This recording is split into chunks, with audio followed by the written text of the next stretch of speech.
ಸ್ನೇಹಿತರೆ ನಮಸ್ಕಾರ, ನಾನು ರವೀಂದ್ರ ಜೋಶಿ. ಇಂಥದೊಂದು ದಿನವೂ ಬರಬಹುದು ಅಂತ ಖಂಡಿತವಾಗಿ ನಾನು ಕನಸಿಸಿರಲಿಲ್ಲ ಕೂಡ ಮತ್ತು ಊಹಿಸಿರಲಿಲ್ಲ ಕೂಡ. ಏನಂತ ವಿಷಯ ನಡೀತು, ನಾನು ನಿಮ್ಗೊಂದು ಪ್ರಶ್ನೆ ಕೇಳ್ತೀನಿ. ಈ ಇಂಡಿ ಅಲಯನ್ಸ್ ಅಂತ ಅದಲ್ಲ, ಈ ಇಂಡಿ ಅಲಯನ್ಸ್ನ ಚೇರ್ಮನ್ ಯಾರು, ಮುಖ್ಯಸ್ಥರು ಯಾರು, ದಯವಿಟ್ಟು ನಂಗೆ ಹೇಳ್ರಿ ನೀವು. ಇದು ಭಾಳ ದೊಡ್ಡ ಮಟ್ಟದಲ್ಲಿ ಚರ್ಚೆಯಾಗಿದ್ದಂಥ ವಿಚಾರ. ಯಾವಾಗಿಂದ? 2024 ಚುನಾವಣೆಗೆ ಮುನ್ನ, ಒಂದು ವರ್ಷ ಮುನ್ನ ಯಾವ ಎಲ್ಲ ವಿಪಕ್ಷ ನಾಯಕರು ಪಟ್ನಾದಲ್ಲಿ ಸಭೆ ಸೇರಿದರು. ನಿತೀಶ್ ಕುಮಾರ್ ನೇತೃತ್ವದಲ್ಲಿ ಮೊದಲೇ ಸಭೆ. ಅಲ್ಲಿ ಶುರುವಾದಂಥ ಪ್ರಶ್ನೆ ಜ್ವಲಂತವಾಗಿ ಇಲ್ಲಿ ಒಳಗೂ ಉಳಿದಿತ್ತು. ಯಾರು ನಮ್ಮ ನಾಯಕರು, ಯಾರು ನಮ್ಮ ನಾಯಕರು, ಯಾರೂ ಹೆಸರು ಹೇಳಲಿಕ್ಕೆ ತಯಾರಿಲ್ಲ. ಎಲ್ಲರೂ ತಾವೇ ಆಗಬೇಕು ಅನ್ನುವಂಥ ಆಸೆ, ಯಾರು ಮುಗುಮಾಗಿ ಕೂತಿದ್ದಾರೆ, ಯಾರು ಬಾಯ್ಬಿಟ್ಟು ಹೆಸರು ಹೇಳ್ತಾ ಇಲ್ಲ. ರಾಹುಲ್ ಗಾಂಧಿ ಅಂತೂ ಸಾಧ್ಯ ಇಲ್ಲ ಅಂತ ಮಮತಾ ಬೇಗಂ ಅಲ್ಲೇ ಹೂಂಕರಿಸಿದರು ಕಲ್ಕತ್ತಾದಲ್ಲಿ ಕೂತ್ಕೊಂಡು. ನಿತೀಶ್ ಕುಮಾರ್ ನನ್ನನ್ನು ಮಾಡ್ತೀನಿ ಅಂತ ತಿಳ್ಕೊಂಡ್ರು, ಅವ್ರನ್ನ ಮಾಡಲಿಲ್ಲ, ಹೊರಗಡೆ ಬಂದ್ಬಿಟ್ರು. ಕೊನೆಗೆ ಆಡಳಿತ ಪಕ್ಷದಲ್ಲಿ ಸೇರಿ ಈಗ ತಮ್ಮದೇ ದೇಶದಲ್ಲಿ ಅಧಿಕಾರವನ್ನು ನಡೆಸ್ತಾ ಇದ್ದಾರೆ, ಮಿತ್ರ ಪಕ್ಷವಾಗಿ ನಿತೀಶ್ ಕುಮಾರ್ ಅವರು. ಹಾಗಾದರೆ ಈಗ ಇಂಡಿ ಅಲಯನ್ಸ್ನ ನಾಯಕರು ಯಾರು? ಈ ಪ್ರಶ್ನೆ ಈಗ ಯಾಕೆ ಪ್ರಸ್ತುತ ಅಂತ ನೀವು ನನಗೆ ಕೇಳ್ಬೋದು. ನಿನ್ನೆ ನಡೆದ ವಿದ್ಯಮಾನ ನೋಡಿದ ಮೇಲೆ ನನಗೆ ಸ್ಪಷ್ಟವಾಗಿ ಅನಿಸಿದ್ದೇನೆಂದರೆ, ನರೇಂದ್ರ ಮೋದಿ ಅವರು ಮನಸ್ಸು ಮಾಡಿದರೆ ಏನು ಬೇಕಾದರೂ ಮಾಡಿಬಿಡಬಹುದು ಅಂತ ಅನಿಸಿದ್ದು ದಿಟ್ಟ. ನರೇಂದ್ರ ಮೋದಿಯವರು ಒಂದು ಸಲ ಸಂಸತ್ತಿನಲ್ಲಿ ಒಂದು ಮಾತನ್ನು ಹೇಳಿದರು. ಭಾಳ ನೋವಿನಿಂದ ಆ ಮಾತನ್ನು ಹೇಳಿದರು. ಅವತ್ತು ನನಗೂ ಭಾಳ ಸಂಕಟಾಗಿತ್ತು. ಏನೊಬ್ಬ ನಾಯಕನಿಗೆ ನೀವು ಒಂದು ಸಂಸತ್ ಅಧಿವೇಶನವನ್ನು ನಡೆಸ್ಲಿಕ್ಕೆ ಬಿಡಲ್ವಲ್ಲ, ಇದು ಯಾವ ರೀತಿಯ ವಿಪಕ್ಷ, ಘೇರಾವ್ ಹಾಕಬೇಕು, ಸಭಾತ್ಯಾಗ ಮಾಡಬೇಕು, ಹೌದು ಹಂಗಂತೇಳಿ ಕಲಾಪಗಳೇ ನಡೀಲಾರ್ದಂಗೆ ಮಾಡಿದರೆ ಎಷ್ಟು ಮಟ್ಟಿಗೆ ಸರಿ ಇದು ಅಂತ ನನಗೂ ಅನಿಸಿದ್ದು. ಹೌದು, ಅವತ್ತು ನರೇಂದ್ರ ಮೋದಿಯವರು ಒಂದು ಮಾತು ಹೇಳಿದ್ರು. ಏನಂತ ಹೇಳಿದರು ಅಂದರೆ, ಇದೇ ರೀತಿ ನೀವು ಆಡಿದ್ದೆ ಆದರೆ ಒಂದು ದಿವಸ ವಿಪಕ್ಷ ಅನ್ನೋದೇ ಇರೋದಿಲ್ಲ ಭಾರತ ದೇಶದಲ್ಲಿ, ಹುಷಾರಾಗಿರಿ ಅಂತ ಹೇಳಿದ್ರು. ನರೇಂದ್ರ ಮೋದಿ ಆಡುವ ಪ್ರತಿ ಮಾತನ್ನು ಕೂಡ ನಾವು ಬಹಳ ಗಂಭೀರವಾಗಿ ಪರಿಗಣಿಸಬೇಕು ಅಂತ ನಿನ್ನೆ ಅನಿಸಿದ್ದು. ಹೌದು ನನಗೆ. ಹಾಗಂದ್ರೆ ನಿನ್ನೆ ಏನಾಯಿತು? ನಿನ್ನೆ ಈ ದೇಶದಲ್ಲಿರುವಂಥ ಎಲ್ಲ ವಿಪಕ್ಷದ ನಾಯಕರು ನರೇಂದ್ರ ಮೋದಿಯವರ ಪ್ರಧಾನಿ ನಿವಾಸಕ್ಕೆ ಆಗಮಿಸಿದ್ದರು. ಎಂಥ ವಾತಾವರಣ ಸೃಷ್ಟಿಯಾಗಿತ್ತಂದರೆ, ಮದುವೆ ಮನೆಯ ಔತಣಕೂಟ ಇಟ್ಟರೆ ಅಥವಾ ದಿಬ್ಬಣಕ್ಕೆ ಹೋಗೋಕ್ಕೆ ಮುಂಚೆ ಉಪಹಾರ ಇಟ್ಟರೆ ಯಾವ ರೀತಿಯ ಸಂಭ್ರಮ ಆವರಿಸಿಕೊಂಡಿರುತ್ತೋ ಅಂಥದ್ದೊಂದು ಸಂಭ್ರಮ ಅಲ್ಲಿ ಮನೆ ಮಾಡಿತ್ತು. ಕಾರಣ ಏನು? ಕಾರಣ ನರೇಂದ್ರ ಮೋದಿಯವರು ಯಾವ 7 ತಂಡಗಳಲ್ಲಿ 33 ದೇಶಗಳಿಗೆ ನಮ್ಮ ಭಾರತ ಸರ್ಕಾರದ ಸರ್ವ ಪಕ್ಷಗಳ ಸದಸ್ಯರನ್ನು ನಿಯೋಗವನ್ನಾಗಿ ಮಾಡಿ ಕಳಿಸಿದ್ರು. ಅವರೆಲ್ಲ ಬಂದು ನರೇಂದ್ರ ಮೋದಿಯವರ ಜೊತೆ ಸೌಹಾರ್ದಯುತವಾಗಿ ಮಾತನಾಡುವ, ಅಲ್ಲಿಯ ವಿದ್ಯಮಾನವನ್ನು ಹೇಳುವ, ನಡೆದಂಥ ಘಟನಾವಳಿಗಳನ್ನು ಮೆಲುಕು ಹಾಕುವಂಥ ಒಂದು ಕಾರ್ಯಕ್ರಮ. ಇದು ಐತಿಹಾಸಿಕ ಆಗಿರುತ್ತೆ ಅಂತ ಗೊತ್ತಿತ್ತು, ಆದರೆ ಇಷ್ಟೊಂದು ಸಂಭ್ರಮ ಇರುತ್ತೆ ಅಂತ ನಾನಂತೂ ಅಂದ್ಕೊಂಡಿರಲಿಲ್ಲ. ಸೋಷಿಯಲ್ ಮೀಡಿಯಾದಲ್ಲಿ ಅತಿ ಹೆಚ್ಚು ವೈರಲ್ ಆಗ್ತಾ ಇರುವಂಥ ವಿಡಿಯೋ, ಫೋಟೋಗಳು ಯಾವುದಾದ್ರೂ ಇದ್ದರೆ ಅದು ಪ್ರಧಾನಿ ನಿವಾಸದಲ್ಲಿ ಈಗ ವಿಪಕ್ಷ ನಾಯಕರು ನರೇಂದ್ರ ಮೋದಿಯವರ ಜೊತೆ ಹರಟುತ್ತಾ ಇರುವಂಥ ಸನ್ನಿವೇಶ. ಈಗ ನಂಗೆ ಹೇಳಿ, ವಿಪಕ್ಷ ಎನ್ನುವುದು ಇದೆಯಾ? ಏಕೆಂದರೆ ರಾಹುಲ್ ಗಾಂಧಿ ಅವ್ರನ್ನ ಬಿಟ್ಟು, ಅವರ ಕರಟಕ ದಮನಕಗಳನ್ನ ಬಿಟ್ಟು, ಅವರ ಕುಂಟುಮುತ್ಯಾನನ್ನು ಬಿಟ್ಟು ಬಾಕಿ ಎಲ್ಲ ಪಕ್ಷದವರು ಅಲ್ಲಿದ್ದರು. ಅವರದೇ ಪಕ್ಷದ 3 ಜನನೂ ಇದ್ದರು. ಅವರು ಕೂಡ ಹಾರ್ದಿಕವಾಗಿ ನರೇಂದ್ರ ಮೋದಿಯವರ ಜೊತೆ ಸೇರಿಕೊಂಡು ಮಾತುಕತೆಯನ್ನು ನಡೆಸ್ತಾ ಇದ್ದರು. ಭೇದವನ್ನು ಮರೆತು, ವಿಚಾರ ಭೇದವನ್ನು ಮರೆತು ಎಲ್ಲರೂ ಕೂಡ ರಾಷ್ಟ್ರದ ಹಿತಾಸಕ್ತಿ ಕುರಿತಾಗಿ ಮಾತುಕತೆಯನ್ನು ನಡೆಸ್ತಾ ಇದ್ದರು. ನರೇಂದ್ರ ಮೋದಿ ಹೆಂಗಿದ್ರು ಅಂದರೆ, ನಿನ್ನೆ ತನ್ನ ಮನೆಗೆ ಎಲ್ಲ ನೆಂಟಸ್ಥರನ್ನು ಕರೆಸಿ ಎಲ್ಲರಿಗೂ ಉಣಬಡಿಸಿ, ಎಲ್ಲ ಚೆನ್ನಾಗಿದ್ದೀರೇನಪ್ಪ, ಆರಾಮಾಗಿದ್ದೀರೇನಪ್ಪ, ನಿಧಾನಕ್ಕೆ ತೊಗೊಳ್ರಿ ಅಂತ ಮದುವೆ ಮನೆಗೆ ಹೇಳ್ತಾನಲ್ಲ ಸೋದರ ಮಾವ, ಆ ರೀತಿಯಾದಂಥ ಕಳೆ ಅವ್ರ ಮುಖದಲ್ಲಿ ರಾರಾಜಿಸ್ತಾ ಇತ್ತು, ವಿಜೃಂಭಿಸ್ತಾ ಇತ್ತು. ಗುಲಾಮ್ ನಬಿ ಆಜಾದು, ಮನೀಶ್ ತಿವಾರಿ ಅಂತೂ ನರೇಂದ್ರ ಮೋದಿ ಅವರು ಎದುರುಗಡೆ ಕೂತ್ಬಿಟ್ಟಿದ್ರು. ಕೂತು ಏನು ಹರಟೆ ಅವ್ರದ್ದು.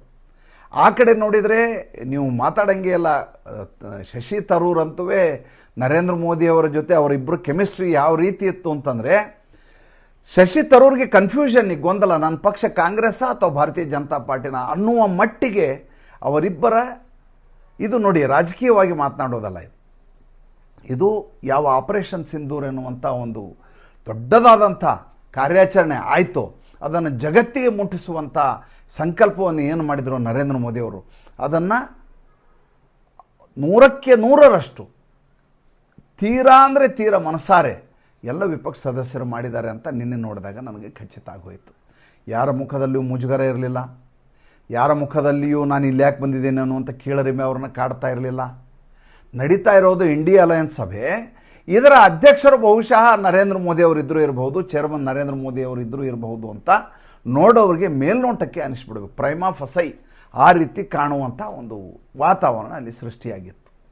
ಈಗ ಭೇದಿ ಮೂಲವ್ಯಾಧಿ ಎರಡು ಯಾರಿಗೆ ಶುರುವಾಗ್ತವೆ ಅನ್ನೋದನ್ನು ತಾವು ಆಲೋಚನೆ ಮಾಡಿ ಅದು ತಮ್ಮ ತಮ್ಮ ಇಚ್ಛಾನುಸಾರ ಬಿಟ್ಟಂಥ ವಿಚಾರ. ನರೇಂದ್ರ ಮೋದಿ ಅವ್ರ ರಾಜಕೀಯವನ್ನು ನೋಡ್ಕೊಂಡು ಬನ್ನಿ. ನರೇಂದ್ರ ಮೋದಿ ಅವರು ಮೊದಲೇ ಬಾರಿಗೆ ಮುಖ್ಯಮಂತ್ರಿ ಆಗ್ತಾರೆ ಗುಜರಾತಲ್ಲಿ. ಮೊಟ್ಟ ಮೊದಲಿಗೆ ಅವರು ಮುಖ್ಯಮಂತ್ರಿ ಆದ ಮೇಲೆ, ಚುನಾವಣೆಯಲ್ಲಿ ಗೆದ್ದ ಮೇಲೆ ಹೋದದ್ದು ಯಾರ ಹತ್ರ ಹೇಳ್ರಿ ನೋಡೋಣ ನೀವು? ಶಂಕರ್ ಸಿಂಗ್ ವಘೇಲಾ ಹತ್ರ ಹೋಗ್ತಾರೆ. ಯಾವ ವ್ಯಕ್ತಿ ನರೇಂದ್ರ ಮೋದಿ ಇರಲೇಬಾರದು ಅಂತಾರೋ ಅಂಥ ವ್ಯಕ್ತಿಯ ಬಳಿ ನರೇಂದ್ರ ಮೋದಿ ಹೋಗ್ತಾರೆ. ಮುರಳಿ ಮನೋಹರ್ ಜೋಶಿ ಬಿಟ್ಟೇ ಕೊಡೋದಿಲ್ಲ ನಾನು ವಾರಣಾಸಿ ಕ್ಷೇತ್ರ, ಯಾಕೆ ಬಿಟ್ಕೊಡ್ಬೇಕು, ನನ್ನಿಂದ ಏನು ಅಪಚಾರ ಆಗಿದೆ ಅಂತ ಪ್ರಶ್ನೆ ಮಾಡಿದಂಥ ಮನುಷ್ಯ. ಇಡೀ ಅವರು ಇರುವಷ್ಟು ಕಾಲವೂ ಕೂಡ ಕಾಶಿ ಅಭಿವೃದ್ಧಿಗೆ ಏನೂ ಮಾಡಲಿಲ್ಲ ಮನುಷ್ಯ. ಹಿಂದುತ್ವದ ಅಸ್ಮಿತೆ ಹಿಂದೆ ಮಾಡಿದಂಥ ಮನುಷ್ಯ. ಇಡೀ ಅವರು ಇರುವಷ್ಟು ಕಾಲವೂ ಕೂಡ ಕಾಶಿ ಅಭಿವೃದ್ಧಿಗೆ ಏನೂ ಮಾಡಲಿಲ್ಲ ಮನುಷ್ಯ. ಹಿಂದುತ್ವದ ಅಸ್ಮಿತೆ, ಹಿಂದುತ್ವಕ್ಕಾಗಿ ಓಡಾಡಿದ ವ್ಯಕ್ತಿ, ಅದೆಲ್ಲ ನಿಜ. ಒಬ್ಬ ಸಂಸದನಾಗಿ ವಾರಣಾಸಿಯನ್ನು ಹೇಗೆ ಕಟ್ಟಬಹುದಿತ್ತೋ ಹಾಗೆ ಕಟ್ಟುವ ಕೆಲಸವನ್ನೇ ಮಾಡಲಿಲ್ಲ. ಒಂದು ಪುರಾತನ ನಗರಿಯ ಅಸ್ಮಿತೆಯನ್ನು ಉಳಿಸಿಕೊಂಡು ಹೇಗೆ ಅಭಿವೃದ್ಧಿ ಮಾಡಬಹುದು ಅನ್ನುವಂಥ ಕಲ್ಪನೆಯನ್ನು ಕೂಡ ಅಲ್ಲಿ ಮಾಡಲಾರದೆ ಮುರಳಿ ಮನೋಹರ್ ಜೋಶಿ ಸಮಯವನ್ನು ಕಾಲ ಹಾಕ್ತಾಯಿದ್ರು. ಹಿಂದುತ್ವ ಹಿಂದುತ್ವ ಅಂತ ಹೇಳ್ಕೊಂಡು. ಹಿಂದುತ್ವ ಹೌದು, ಜೊತೆಗೆ ಅಭಿವೃದ್ಧಿನೂ ಆಗಬೇಕಲ್ಲ. ನರೇಂದ್ರ ಮೋದಿ ಅವರು ಸೀಟ್ ಕೇಳಿದ್ರು, ಕೊಡೋದಿಲ್ಲ ನಾನು ಅಂದರು. ಕೊಡಲಿಲ್ಲ ಅಂದರೆ ತೆಗೆದು ಹಾಕಬೇಕಾಗತ್ತೆ ಅಂತ ಸ್ಪಷ್ಟವಾಗಿ ಹೇಳಿದರು.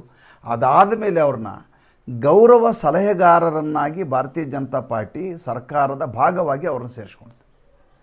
ಅವರೊಬ್ಬರೇ ಅಲ್ಲ, ಯಾರ್ಯಾರು ನರೇಂದ್ರ ಮೋದಿ ಬೇಡ ಅಂತಿದ್ರು ಅವರೆಲ್ಲ ಗೌರವ ಸಲಹೆಗಾರರು. ಇನ್ನು ಕಾಂಗ್ರೆಸ್ ಪಾಳೆಯದ ವಿಚಾರಕ್ಕೆ ಬನ್ನಿ. ಕಾಂಗ್ರೆಸ್ಸು ಗಾಂಧಿ ಗಾಂಧಿ ಗಾಂಧಿ ಗಾಂಧಿ ಗಾಂಧಿ ಅಂತಿತ್ತು. ನರೇಂದ್ರ ಮೋದಿ ಕೆಂಪು ಕೋಟೆ ಮೇಲೆ ನಿಂತು ಗಾಂಧಿಯವರು ಹೇಳಿದ್ದಾರೆ ಸ್ವಚ್ಛ ಮಾಡೋಣ ಭಾರತ ದೇಶ ಅಂತ ಸ್ವಚ್ಛ ಭಾರತ ಅಭಿಯಾನ ಶುರು ಮಾಡಿದರು.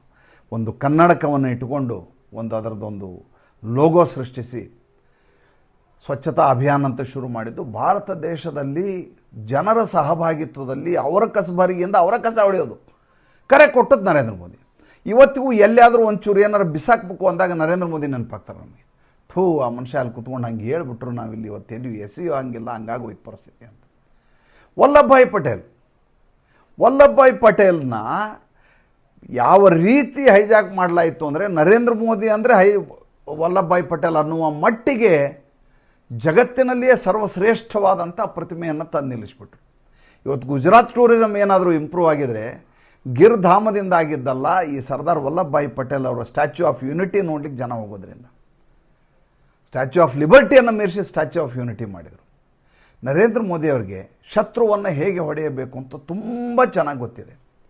ಇಲ್ಲಿ ಶತ್ರು ಅಂತ ಬಳಸಬಾರ್ದು, ಏಕೆಂದರೆ ರಾಜಕೀಯ ಆಗಿರೋದ್ರಿಂದ ವಿರೋಧಿಗಳು ಅನ್ನುವಂಥ ಶಬ್ದವನ್ನು ಬಳಸಬೇಕು. ಶತ್ರುಪಾಳಯ ಅಂತ ಅನ್ನಬಾರ್ದು, ಏಕೆಂದರೆ ಅವರೂ ಕೂಡ ಈ ದೇಶದ ಜನಪ್ರತಿನಿಧಿಗಳಾಗಿರೋದ್ರಿಂದ ಸಂಸ್ಕಾರಯುತವಾಗಿ ನಾವು ಹೇಳೋಣ. ಇವರೆಲ್ಲರಿಗೂ ಭೇದಿ ಹುಟ್ಟಿಸುವಂಥ, ಇವರೆಲ್ಲರಿಗೂ ಮೂಲವ್ಯಾಧಿ ಬರುವಂಥ, ಇವರಿಗೆಲ್ಲರಿಗೂ ನಿರಂತರವಾಗಿ ಕನಸಿನಲ್ಲಿ ಬಂದು ಕಾಡುವಂಥ ಏಕಮೇವ ಕೆಲಸವನ್ನು ಯಾರಾದರೂ ಮಾಡಲಿಕ್ಕೆ ಸಾಧ್ಯ ಇದ್ದರೆ ಅದು ನರೇಂದ್ರ ಮೋದಿ ಮಾತ್ರ. 4 ದಿವಸ ತಡ ಆಗಬಹುದು, ಸಂಭಾವಿತನ ಹಾಗೆ ಕಾಣಬಹುದು, ಎದುರುತ್ತರ ಹೇಳದೇ ಇರಬಹುದು, ಸಂತನ ರೀತಿ ದಾರ್ಶನಿಕರ ರೀತಿಯಾಗಿ ನಿರ್ಭಾವುಕನಾಗಿರಬಹುದು. ಆದರೆ ನರೇಂದ್ರ ಮೋದಿ ಕೊಟ್ಟ ಏಟನ್ನು ತಡ್ಕೊಳ್ಳಿಕ್ಕೆ ರಾಹುಲ್ ಗಾಂಧಿಗೂ ಆಗೋದಿಲ್ಲ, ಅವರ ಕರ್ನಾಟಕ ದಮನಗಳಿಗಂತೂ ಸಾಧ್ಯವೇ ಇಲ್ಲ. ಸೋನಿಯಾ ಗಾಂಧಿ ಪದೇ ಪದೇ ಆಸ್ಪತ್ರೆಗೆ ಹೋಗಿ ಬರಬೇಕಾದಂಥ ಅನಿವಾರ್ಯತೆ ಒದಗುವುದು ಮತ್ತು ಕುಂಟ್ತಾನೇ ಇರಬೇಕಾದದ್ದು ಈ ದೇಶದ ದೌರ್ಭಾಗ್ಯ. ಮತ್ತು ಮುಂದಿನ ಸಂಚಿಕೆಯಲ್ಲಿ ಹೊಸ ವಿಷಯದೊಂದಿಗೆ ಈ ಸಂಚಿಕೆ ಹೇಗಿದೆ ದಯವಿಟ್ಟು ಕಮೆಂಟ್ ಮಾಡಿ ತಿಳಿಸಿ. ನಮ್ಮ ಮುಕ್ತ ಪತ್ರಿಕೋದ್ಯಮಕ್ಕೆ ಆರ್ಥಿಕವಾಗಿ ಬೆಂಗಾವಲಾಗಿ ನಮಸ್ಕಾರ.